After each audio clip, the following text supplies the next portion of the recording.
আপনাদের কাছ থেকে আমি অ্যাজ ইউজুয়াল অনেক অনেক কমেন্ট পেয়েছি এবং সেই কমেন্টগুলো পেয়ে আমি আনন্দে আপ্লুত। ভালো খারাপ নিয়েই হচ্ছে লাইফ, ভালো খারাপ নিয়েই হচ্ছে আমাদের সময় এবং আমাদের অ্যাজ ওয়েল অ্যাজ এই বছর। সেই ব্যক্তি যখন তার নানান রকম দুঃখের কথা শেয়ার করছেন, তার ফ্যামিলি রিলেটেড নানা প্রবলেমস, তখন তার পরিপ্রেক্ষিতে বেশ কিছু মানুষ আছেন, তারা তাকে নানান রকমভাবে তাকে সহানুভূতি জাগাচ্ছেন, তাকে কনসোল করছেন এবং তাকে বলছেন যে হ্যাঁ, এটা ভীষণ অন্যায় হচ্ছে, এটা করাটা ঠিক না। আবার কিছু মানুষ আছেন, তারা আবার লিখছেন যে এই পার্সোনাল প্রবলেম নিয়ে এত ফেসবুকে লেখার কি হলো, এগুলো সব ঠিক নয়। এটা নানান রকমের কথাবার্তা, যে এটা প্রবলেমস তো একদিক থেকে হয় না, এটা সকলেরই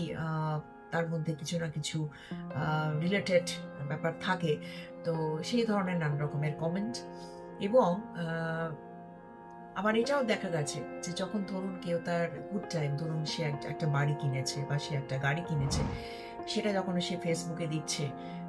যারা সেই সকল পোস্টে ধরুন কংগ্রাচুলেশনস, বেস্ট উইশেস এসব জানাচ্ছে বা তাদের নানা রকমের কমেন্ট করছে, আবার তারাই নানান রকমের ক্রিটিসাইজ করছে যে হ্যাঁ, এইসব আমাদের শো অফ করছে, আমাদের এগুলো দেখাচ্ছে। তো আমি যেটা বলতে চাইছি যে দেখুন, যে মানুষের যে এক্স্যাক্টলি আমরা কি চাইছি সেটা আমরা নিজেরাও জানি না। কখনো কারোর পোস্টে আমরা খুব সিম্প্যাথেটিক হয়ে যাচ্ছি, কখনো কারোর পোস্টে আমরাই আবার জেলাস ফিল করছি। এইসব নানান রকমের মানে ক্রিয়া প্রতিক্রিয়া, অ্যাকশন রিয়াকশনের মধ্যে দিয়ে আমরা মানে চলছি আর কি আমাদের জীবন। এবং একটা জিনিস আমি দেখেছি যে আমরা এই যে এত অন্যের পোস্ট নিয়ে আমরা এত বেশি ফোকাস করি আমাদের লাইফে,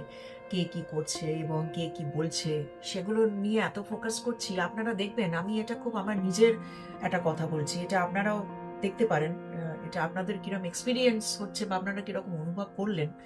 আমার কথাটা শুনে, সেটা আমাকে আপনারা বলবেন, জানাবেন। সেটা হচ্ছে যে আমি যখন ধরুন এরকম একদিন আমি আপনাদের বলেছিলাম কোনো একটা এপিসোডে যে আমি বেশ কিছুদিন আমি ফেসবুক থেকে দূরে থাকতাম, ইভেন আমি মোবাইল থেকেও দূরে থাকতাম, যখন আমি আমার মেয়েকে নিয়ে একটু বেড়াতে গেছিলাম, সেটা একটা স্পিরিচুয়াল জায়গাতে। তো এবং আমি বলেছিলাম যে আমার কোনো ফিলিংস হয়নি, আমি সেটাকে নিয়ে কোনো রিগ্রেট করিনি যে আমি বেশ কিছুদিন মোবাইল ছাড়া ছিলাম বা এই সমস্ত এই সোশ্যাল মিডিয়া ছাড়া ছিলাম। তো একটা অদ্ভুত কন্টেন্টমেন্ট আমি ফিল করেছিলাম, তৃপ্ততা, যেটা আমি আপনাদের সঙ্গে শেয়ার করেছিলাম। তো সেরকমই আমি দেখেছি যে আমি 4 ঘন্টা কি 5 ঘন্টা ধরুন সারা দিনে আমি এই ফেসবুক বলুন বা ইউটিউব বলুন বা ইনস্টাগ্রাম বলুন, তার উপর আমি ফোকাস করে চলেছি, কে কি করছে সেটা দেখতে থাকছি, কে কি বলছে সেটা শুনছি। কিন্তু আমি দেখেছি যে সেটা থেকে আমার যা রিয়াকশনস হচ্ছে আমার মনের ভেতরে, আমি যখন ধরুন ৮ ঘন্টা আমি যখন কোনো একটা ধরুন বই পড়ছি, একটা ঠাকুর মা স্বামীজি ঠাকুর শ্রীরামকৃষ্ণের ধরুন একটা কথামৃত আমি ৮ ঘন্টা পড়লাম সেদিন, জাস্ট কথামৃতটা একটু রিভাইজ করছি, একটা চ্যাপ্টার আমি শুধু পড়লাম বেশ টাইম নিয়ে, একদম মানে পেন্সিল দিয়ে দাগ দিয়ে দিয়ে, যেগুলো মানে খুব ইম্পর্টেন্ট কিওয়ার্ডস সেগুলোকে আমি পড়ছি। আমি ঠিক 30 মিনিটস টাইমটা নিয়েছিলাম এবং ওই 30 মিনিটসটা হচ্ছে আমি তখন যে আমার মনে যে ভালো লাগার যে অনুভূতিটা হলো, সেটা হচ্ছে আমার এই ইকুইভ্যালেন্ট টু এই মানে সেটা আমার এই 5 মানে আমি যেটা বলতে চাইছি সেটা 5 আওয়ার্স আমি যে ফেসবুক সার্চ করছি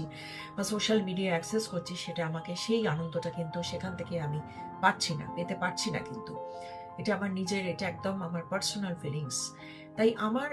আমার যেটা মনে হয়েছে যে এই সোশ্যাল মিডিয়াতে বেশিক্ষণ টাইম না দিয়ে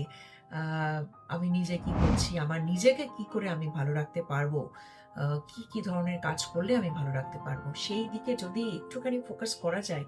তাহলে আমার মনে হচ্ছে আমরা নিজেদের অনেকটা ভালো রাখতে পারবো। তো যাই হোক, তো গত বছর অর্থাৎ 2025 লাস্ট ইয়ার আপনাদের যাদের যাদের ভীষণ ভালো সময় আপনাদের কেটেছে থ্রু আউট দ্য ইয়ার, আপনারা সকলে যারা ভালো সময় ভালো ছিলেন বা ভালো আছেন, তাদের জন্য আমার ভগবানের কাছে প্রার্থনা যে আগামী দিনগুলো আপনাদের খুব ভালো করে ওরকমভাবে কাটুক, আপনারা যেন সবাই খুব আনন্দে থাকতে পারেন, এবং যাদের অনেক মন খারাপের মধ্যে কেটেছে, যারা অনেক কঠিন সময়ের মধ্যে দিয়ে গেছেন বা এখনো যাচ্ছেন, যারা আপনাদের আপনজনকে হারিয়েছেন,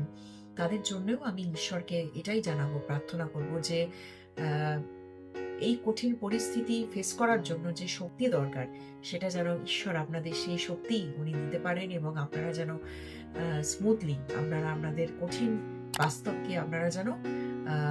ওভারকাম করতে পারেন, আপনারা যেন অতিক্রম করতে পারেন, সেটাই আমার ভগবানের কাছে প্রার্থনা। এবং আজকে যে আপনাদের কঠিন সময় চলছে বা আপনারা যে খারাপ সময়ের মধ্যে দিয়ে যাচ্ছেন, এটার জন্য আপনারা চিন্তা করবেন না, কেননা খুব তাড়াতাড়ি আবার আপনাদের জীবনে ভালো সময় ফিরে আসবে, সেটাই আমি ভগবানের কাছে প্রার্থনা করি, এবং সেটাই হবে। কারণ এই ভালো খারাপ দুটো নিয়েই কিন্তু আমাদের জীবন। যখন যার ভালো সময় থাকছে, গুড টাইম, তখন তাকে ব্যাড টাইমটাও ফেস করতে হবে, আবার যখন ব্যাড টাইম চলছে বা শুরু হচ্ছে কারোর জীবনে, তখন তার লাইফে আবার গুড টাইম চলে আসে। তো সেই